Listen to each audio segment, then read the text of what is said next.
talk to you about the College of Nursing. So we have a couple people here from the college. One is a representative and one is a student. Our goal is to share information, as much information as we can about the college, and of course about the experience at the University of Cincinnati. So we know it's early, it's 9 a.m. here in Cincinnati, Ohio. So if it's your morning as well, good morning. If it's evening where you live, good evening. So we're not sure what time zone you're in. So I'll let you introduce yourself. My name is Justin Weigel. I'm the Director of Student Recruitment for the College of Nursing, so I oversee admission into all of our undergrad and graduate programs in the college. I'm Joey Bartow. I'm a fourth-year senior. Our program is a 4-year. I'm involved in a lot of different things around campus. A lot of them are nursing, like men in nursing and SNA. I'm also a founding father of a fraternity here on campus, so any kind of questions I can field about campus life or fraternity life, I'm more than willing to answer. Thank you. All right, guys. So here at UC, our program's 4 years. So we have 3 routes to nursing programs. You can get your RN at the associate degree level, which is the 2-year level. You can get it at the 4-year level, or if you have a different degree, so say you have a degree in business, you could apply for our accelerated MSN program, and you can get an RN in 5 semesters in an MSN degree. Okay. So the one route I want to talk about first is the direct admit route. Mm-hmm. So to come directly to UC, your first year, start the nursing program, and then move your way through 4 years to graduate and begin your nursing career. Can you talk about that process and that application process and the requirements to go that well? Yeah, so we have a holistic admissions approach for direct admission. So we look at ACT and SAT scores are required, one or the other. We look at GPA, we look at if students are involved in any activities, and then we also look at personal statements and if they've shown some interest in healthcare field. Some of our students are invited on campus for multiple mini interviews, which are similar to interviews that students do for med school. So concerning the test scores, ACT or SAT, do you accept TOEFL or the math placement test at all for that direct admit program? Okay. So you do have to take the ACT or SAT. You do have to take the ACT or SAT to qualify for direct admission. Okay. And concerning like your GPA, are there certain courses you should be taking in high school to prepare yourself for the application process? So you have to take chemistry and biology and get at least a B in those courses, whatever the equivalent to a B would be. Okay. Any other type of courses that might help? Anatomy and physiology, statistics. One thing that is not required for the nursing field is calculus, so we don't encourage students to take calculus if they don't need it. That's nice. Mm-hmm. Yeah. If you don't like or math. pre-calc, yeah. The only class we really look for 4 units of math, but statistics is probably the most helpful. Mm-hmm. So when you talked about kind of activities outside of school, can you make some recommendations on what students should be considering on the application process? And that's to gain experience outside of the classroom, right? So some things that you might have done or you might recommend for students to consider. You want to recommend something? If you can be involved in some way to shadow in the hospital setting, you could be a leader. Our tagline at the college is "You see nurses, we see leaders." So if you're captain of whatever athletic team you're involved in, or we have a professional ballerina that's in the college. We have someone that was in the Olympics, so different things like that. Okay, so concerning like shadowing at a hospital, what are some job tasks that fall under that kind of idea of volunteering in a hospital or shadowing an employee? Who would you shadow, or what type of volunteering is ideal for a high school student to pursue? So the shadowing route, you shadow a RN, a registered nurse, and depending on how long you shadow, you just go around with what they have to do that day. So it'll be like you'll follow them around, taking care of patients, doing their assignments, charting, basically everything that an RN will do. You just can't help out because you're not registered at all. But and volunteers, just any way you can volunteer in a hospital. At Children's Hospital where I work, there's professional baby holders. So if you're really into that, you can go to a hospital, hold little babies. Professional baby holder? Professional baby holders. That's cool. It's great. They're a godsend sometimes. Or just simply playing with the children, because the parents can always be there if especially if they're in longer hospital stays. So somebody being there for them is always really nice, and that's a great way to volunteer in a hospital. And on the application, the reason we like to see our students shadow is because nursing and medical school is a very different field, and sometimes students can get those, mixed up in terms of the skill set that you're going to need. So we do recommend that students do shadow because we don't recommend that a student will apply to us and say, I'm going to use my nursing degree to apply to med school, because it's completely different and you won't have all the prerequisites out of the way to go to med school. Okay. Could be a nurse practitioner, but that's a different thing. Yeah. So when someone shadows or does some sort of volunteering, is one day ideal? Are we talking a month or a whole year? So I recommend leasing if you're going to shadow, going a few times. And then if you're going to volunteer, that means you've looked into it and you understand this is what you're passionate about, and you just volunteer whenever you want to or get the chance to. It's always a great resume builder, and if you really enjoy it, it's not even work. And then, as far as the application review process, our office will review the applications, of course, and then send them over to you. When freshmen come in to UC, let's say they're admitted, they go through the entire iBearcats Global process to be brought in as a UC student to start. What's that first year look like for a freshman student who's been admitted to nursing? You want to do it by your end? So for freshman year, they take anatomy and physiology 1 and 2. They take chemistry, which includes organic, inorganic, and biochem.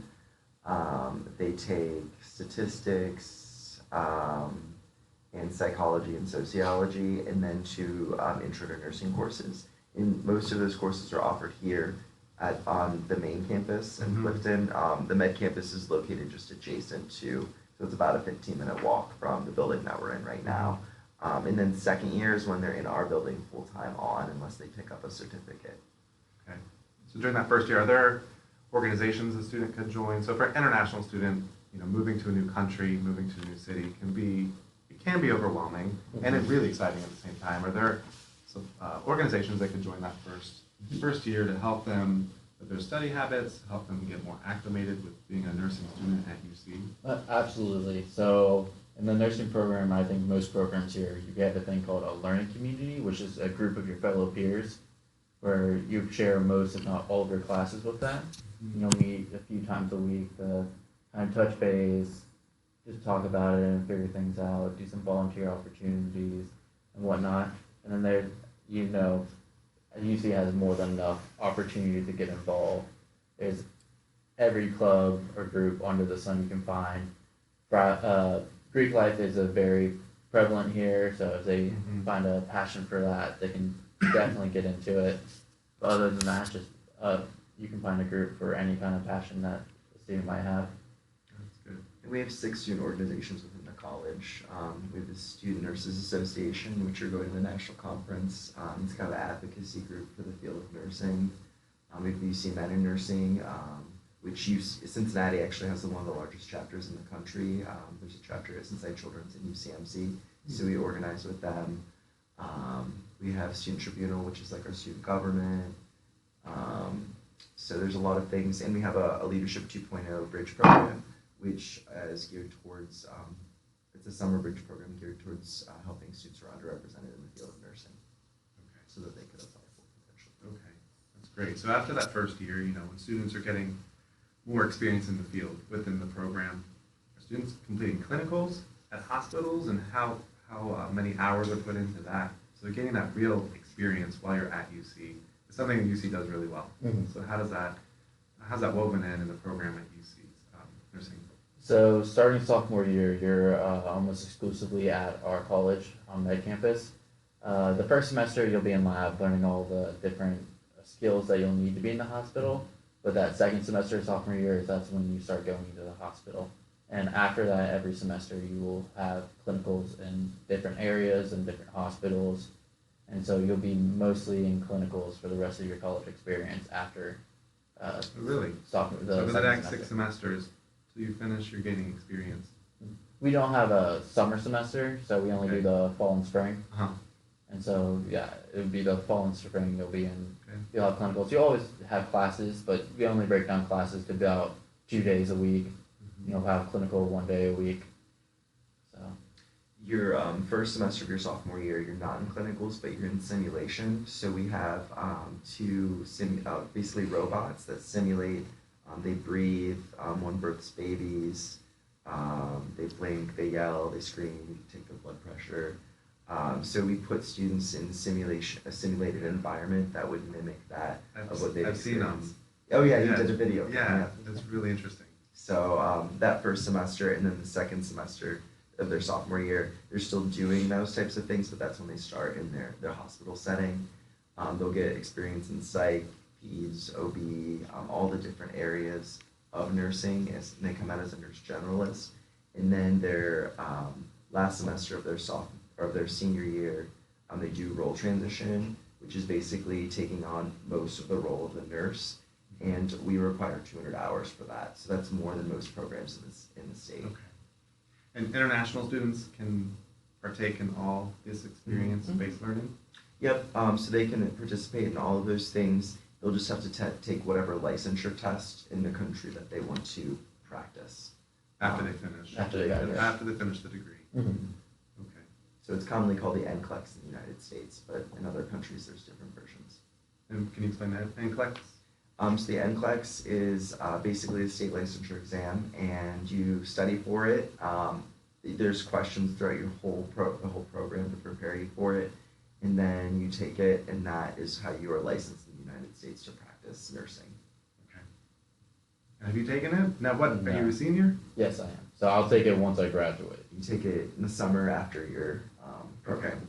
Are there courses offered within the nursing program to help prepare for that test? Yes, so you can take as many as you want, but one in particular is NCLEX preparation, where they'll really break it down for you and help you out with that. And then this last semester I'm in, so the last semester of your college experience, we have a lot of it's built into our 2 classes that I'm taking at the moment. They'll help you as much as possible get through the NCLEX, or to help prepare for the NCLEX. Mm-hmm. Great. So concerning coming to UC, let's say you're not admitted to the nursing program, Mhm. right? Your alternative option is to possibly be admitted to the interdisciplinary program, correct? Do you want to talk more about that pathway? Yeah, so so UC as a state school is one of the only schools that has direct admission for nursing, but we also offer what we call pre-nursing track. So you can come to UC and you enter into the interdisciplinary studies nursing prep degree program. In the first year, you get all the prereqs to apply to the nursing program. What are prereqs? Prerequisites are the courses that our freshmen take their first year that are direct admit. So they take all of those things, and then they reapply in February of their freshman year to our program, to the Blue Ashes program, and then if they're admitted, then they start in the nursing program and change their major. If they're not, then they're prepared to go through the interdisciplinary studies program, and it's a 4-year degree program, and they get to pick a concentration, so like healthcare leadership or business or something like that. And then when they graduate from that program, they can apply for the accelerated master's degree program. So essentially, a student could be referred to this interdisciplinary program to start in the College of Arts and Sciences. Correct. With the option to transfer at the end of their first year into their second year to nursing on main campus for the 4-year program, or the 2-year Program on the Blue Ash. the Blue Ash Regional Campus. Okay, and those are their 2 options essentially. Correct, and if they go the Blue Ash route, they can still get the BSN, but it is an online program, so it depends on what country that they're from and if they can hold a visa. So how many, I guess, concerning transitioning from that first year to the second year, from interdisciplinary studies to nursing, what's the likelihood of a student coming to UC to start interdisciplinary and then transition to the nursing program here at main campus? How many seats are available? Usually 50%, so we usually have 100 students applying for 50 seats, and we look for a college GPA of around 3.6. They'll also take the HESI A2 exam, HESI A2 exam, and there's a math section, a critical thinking section, a reading comprehension section, and the anatomy is the most hard. So we would encourage them to study for the most, the anatomy portion. And then there's 2 essays that they do, one that focuses specifically on nursing, and the other one is a more critical thinking type of essay. And then your college, your staff would review those applicants and then admit a certain amount of that population. Correct. They find out in June after their freshman year, Okay. and then that's when they get to change their major. Okay. So they register for classes with their alternative pathway plan, and if they get into the college, then that's when they change their major. Okay. So shifting gears a little bit, I want to talk more about the student experience in your college. There's about how many people in your graduating class? So 190-ish. About 190 people. Mm-hmm. So when you came to UC in that first year, what was your experience like being a UC student on main campus within that college of nursing program? So I lived in the dorms here my freshman year. Where'd you live? Dabney. In Dabney Hall? Mm-hmm. Okay. And so that was a lot of fun. Living in the dorms is always a great experience, and it gets you to meet a lot of great new people, and it's honestly the college experience if you want to define it in one experience. But like I said earlier, we have learning communities in nursing. Do they have that in other colleges? Yes. So you're always with a group of peers that share all the same classes, all the same homework, all the same experiences you're having, and we always help each other out there. And that's just amazing. And like I said, I'm involved in Greek life, so I joined that early on freshman year, and so it's a lot of work, but all rewarding. I love every little bit of it. Mm-hmm. And just being around campus and having that student experience was amazing. It was so much fun. I'll go back and do it again if I could. Your philanthropy is the Humane Society, right? Yes. Yeah, well, we have a bunch of. So you play with dogs and cats? That's very true. So concerning your faculty, the professors that teach your courses, how have you felt your experience has been with them? Amazing. So they fully understand that things happen in life that you can't plan for, and are more than willing to work with you. Like, I have a buddy who has really struggled these last 4 years, and every step of the way, faculty have been able to help him through it, and he's going to graduate with us on time. My roommate had a few troubles, so they helped him. They figured it out. He took an extra few classes over the summer. He got to keep all his co-op. He was able to keep doing what he's doing, and he's still going to graduate on time. If you reach out to the faculty, they will help you through thick and thin. And that's what I really love about the College of Nursing. Great. I mean, that's part of what the UC experience is all about. Mm-hmm. So as far as graduating or finishing, do you have a career lined up, a job all planned out? So I do have a plan. So currently I work in the neonatal ICU, a neonatal intensive care unit at the local children's hospital. Mm-hmm. So I've been working there for almost a year now, and I'm doing my role transition like we said earlier, where you're taking on the role of a nurse. I'm doing everything that the nurse would do while under supervision of an experienced nurse. And so hopefully after I graduate, I'll accept a job there. I'll pass my state licensure, the NCLEX, and I'll be working there come soon enough. Fantastic. Congratulations. Thank you. That's really great. I guess, is there anything else we should add? No. Information? If students want to move on to become a nurse practitioner, which is a lot of common questions we get sometimes from international students, is they work in their role for a year, and then they can apply for specialties to become a nurse practitioner, which is right now you can do it at a 2-year MSN, or you can do it at the doctoral level, the DNP level, and we do have one of the top nurse anesthesia programs in the country, so that's something common that students look at, or they can move right on away to the PhD program. We do have about 50% of our international students in our PhD research program. Oh, okay. That's awesome. Thank you. All right, well, that wraps it up. I think we've covered a lot of great information. Thank you guys so much for coming. It's really helpful. And I'm hopeful, and I think we're all hopeful this will be informative and grateful for you too. So hopefully you come to CUC. Anything I should add? If you have any questions. If you have any questions at all, feel free to write on the comment of the video, or you can go directly to uc.edu and look up international admissions and find our contact there. So thanks, and have a great night or day. See ya.